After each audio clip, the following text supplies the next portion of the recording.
तो nested decision making, decision के अंदर एक और डिसीजन मेकिंग, उसको आप नेस्टेड डिसीजन मेकिंग कहते हैं। कोड वही रहेगा आपका, फ्लो भी वही रहेगा, बट यहाँ पर थोड़ा सा चेंजेस है। थोड़ा सा चेंजेस क्या है कि जो आपका सिंटेक्स था, इफ और ये ब्रैकेट, इस बॉडी के अंदर एक और इफ एल्स या इफ एल्स इफ, जी पूरा इफ एल्स इफ जो भी आप यूज करते हो वही रूल एंड रेगुलेशन सारे वही है कि एल्स जो है आपका इफ के बिना यूज नहीं कर सकते। तो इस केस में क्या होगा कि पहले ये कंडीशन ट्रू होगी या फॉल्स होगी।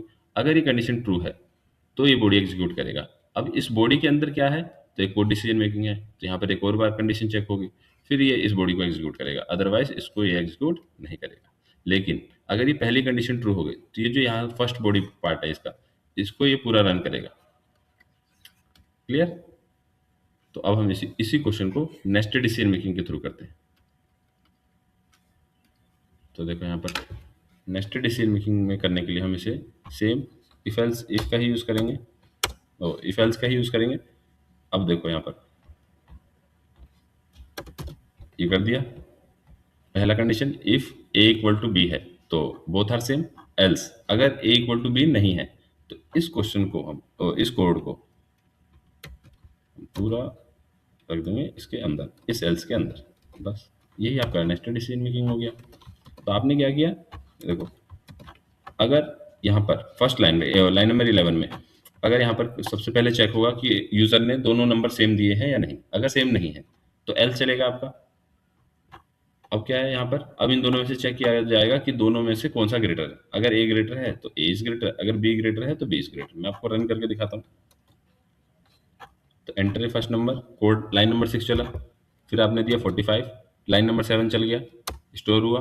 फिर enter your second number, line number 8 चला आपका, फिर आपने दिया 85, ठीक है। फिर लाइन नंबर 9 चल गए, ये आ गया लाइन नंबर 11 पर, ठीक।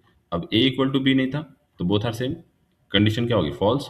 एल चला आपका, फिर दोबारा लाइन नंबर 15 चला, 15 में क्या हुआ कि बी की वैल्यू ग्रेटर थी तो ए नहीं चला और ये एल चल गया, तो 18 पे आ गए, खत्म, ठीक है। फिर लाइन नंबर लास्ट में 24 चल गया, थैंक यू। अगर मैं सेम दे दूंगा तो लास्ट में वो नहीं चलेगा आपका 85 और ये 85, बोथ आर सेम और थैंक यू। क्लियर? तो डिसीजन मेकिंग का रोल यही है कि कोड के अंदर डिसीजन मेकिंग के अंदर decision making, nested decision making. तो इफ एल्स और इफ एल्स इफ तीनों आपके खत्म हो गए।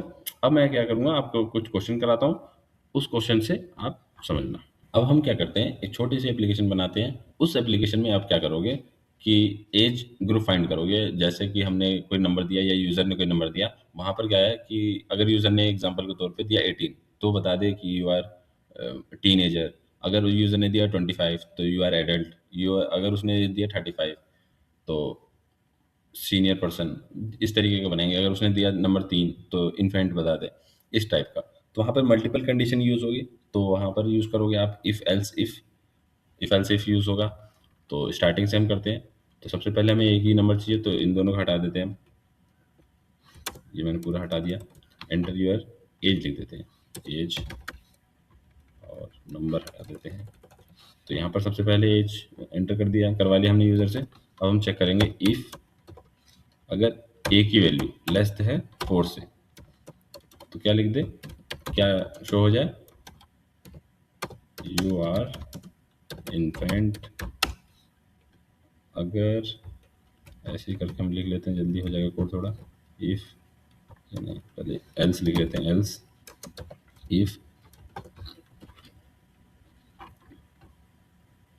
ए की वैल्यू है 13 से कम, यू आर ए ओल्ड, और वो एल्स इफ अगर 90 से कम है तो वेरी ओल्ड एज,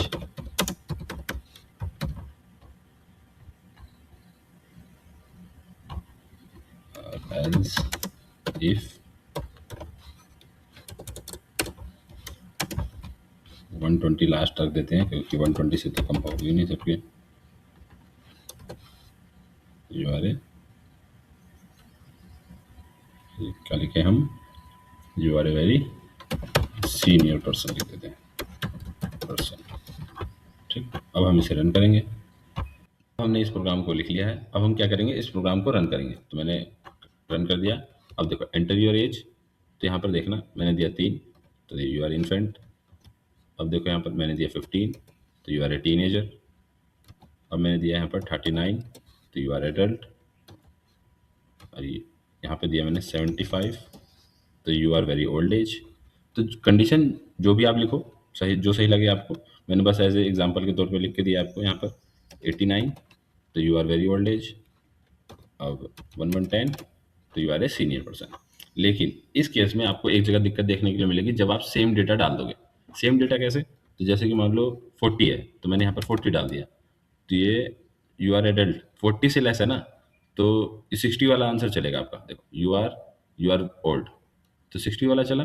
तो इस केस में आपको इक्वल टू लगाना कंपलसरी हो जाता है। नहीं तो इसमें क्या है कि 39 तक तो लेगा, ये 40 से लेस लिखा आपने तो 39 तक लेगा, 40 को नहीं लेगा, तो 40 ऐड हो जाएगा इसमें। तो इस केस में आप इक्वल टू लगा दोगे।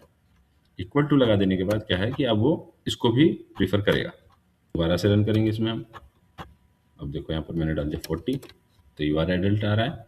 अब मैं 41 डालूंगा तो ये 60 वाला चलेगा। ठीक, अब मैं डालूंगा 39, तो ये लेस वाला चलेगा। सिंपल। अब यहाँ पर एक और दिक्कत है।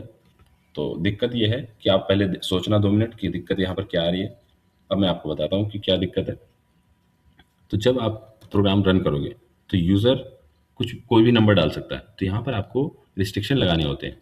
खुद से सोचना पड़ता है कि अगर यूज़र ने नंबर डाल रहा है तो एप्लीकेशन के लिए तो कोई सा भी नंबर ही है। अगर यूज़र ने डाल दिया 45 माइनस का 45, तो देखो यू आर इन्फेंट बता रहा है, तो ये गलत है। यहाँ पर आपको एक और इफ एल्स लगाना पड़ेगा। अगर यूज़र ने 120 की जगह पे डाल दिया 450, तो देखो थैंक यू बता रहा है, तो ये गलत है। तो इस केस में आप क्या करोगे, एक और इफ एल्स का यूज़ करोगे सिंपल, और कंडीशन लगाओगे। तो ए की वैल्यू, अगर ए की वैल्यू लेस है इससे 0 से, और ए की वैल्यू ग्रेटर है 120 से, तो क्या दे दे यहाँ पर लेस का साइन, मुझे लगता है गलत लगा दिया, लेस।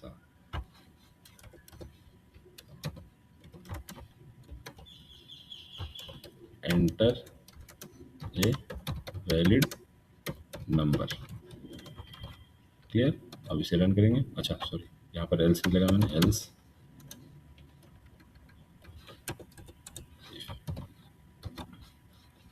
एंटर ए नंबर और एंटर योर एज, तो मैंने दिया 0, ये माइनस का 45 ही देते हैं 45। तो देखो एंटर ए वैलिड नंबर, अब मैंने दिया 450, तो एंटर ए वैलिड नंबर। अब दे रहा हूँ मैं 3, तो यू आर इन्फेंट। अब दिया मैंने 1111, तो you are a senior person. ये अब हमारा परफेक्ट एप्लीकेशन छोटा सा बन के रेडी हो चुका है। इसी तरीके से आपको करना है।